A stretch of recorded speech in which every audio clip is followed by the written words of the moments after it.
guys, welcome to DOS Storm. If you've ever tried to record a video or take a picture of a CRT, you've likely ended up with something like this, or even this. The thing is, if you aim a camera at a CRT and it's set in automatic mode, you get a flickery mess most of the time. Now, I could go into detail on how CRTs work and all that, but honestly, you probably just want to film some CRTs and you don't really care, so onward. So you might be thinking, holy poop nugget, do I need some kind of special camera or something to do this? Well, chances are you have a camera that is already perfect for the job, which is your smartphone. To film CRTs, you would think that all you would have to do is set the camera to the proper frame rate. So if your display is 60 Hz, you would be fine with 60 FPS. In truth, however, frame rate doesn't really matter. This video is shot in 4K at 30 FPS. And while that might not reflect gameplay perfectly, you don't technically need to use the same frame rate as the game is outputting. So the real key to this whole thing is setting the correct shutter speed so that it syncs correctly with your CRT. Now by default, shutter speed is always set to automatic, so it's never going to pick the right speed, which is why you always end up with a flickery monitor. So first, let's get started on how you can get this set up with a smartphone. If you're using a smartphone, chances are the default camera app doesn't allow for manual shutter control. The fact is that most people probably don't need it. For normal photography and videos, the auto settings are good enough most of the time.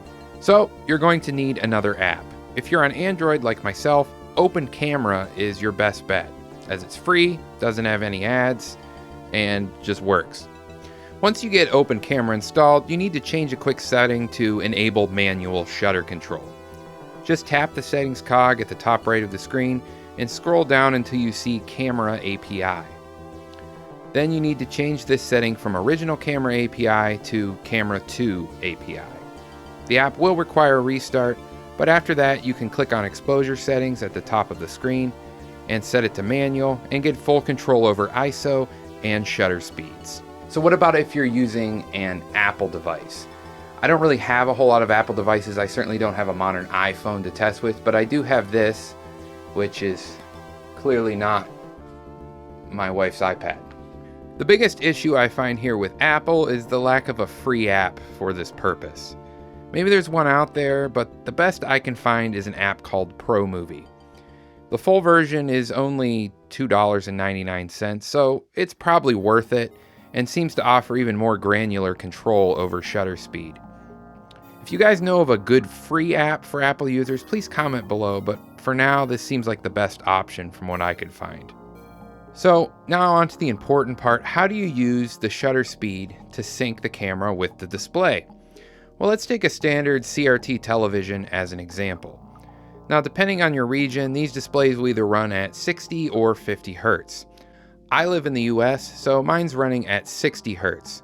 So it's just a case of setting the shutter to 1/60th of a second.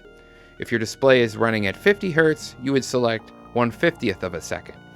For TVs, it really is that simple. Computer monitors are a much larger pain in the rear for a few reasons. Now, if you're on a Windows PC, like Windows 98 or 95 or something, chances are your resolution is set to 60 Hertz inside of Windows. But you'll see a problem when you load up a DOS game or something because the resolution is going to switch. In my case, it switches to 70 Hertz, which I think is the default for DOS mode applications. And this is a problem because you'll have it set to 60 Hertz if you're goofing around in Windows, and then you'll change it, and then suddenly you'll have to make adjustments or there'll be a bunch of lines on the screen. Obviously, this isn't really ideal. In my case, my main digital camera used to film these videos is a Panasonic Lumix G7. This camera actually lacks a proper 1/70th of a second setting. So if I want to film DOS games on a CRT, I'm stuck using my smartphone. Anyone who's buying a camera and wants to shoot lots of CRTs should keep this in mind. Make sure you find a camera with flexible shutter speeds that suit your needs. Obviously too, for anyone yells at me, I'm not claiming to be an expert. I'm just showing like the basic way on how you would film a CRT. This is basically how you do it. You set the shutter speed is the most important part about doing this. You're obviously going to have to make adjustments for your particular display or your particular room with lighting to get everything to look perfect. And I'm not saying that my shots look perfect by any means. I'm just trying to show people how to do this. There's not a whole lot of videos out there that are showing people how to do this. And that really brings me to the last tip of this video, which is maybe you don't need to film a CRT. For some videos, you want to get the proper feel in the moment, and a CRT is perfect for that. However, if you'll be switching between DOS and Windows and changing settings and just exploring programs, maybe an LCD is a better option because it's pretty much just point and shoot and is way easier to film. Well, I hope that this video was helpful to you. If you found it helpful, maybe share it with some of your friends who are experiencing issues filming CRTs. And if you have friends like that, you're in good company, I guess. Also, I do this YouTube channel thing, which involves CRTs and other weird retro tech things. So give me a sub or a like, and hopefully, maybe I'll see you in the next one. Thanks, guys.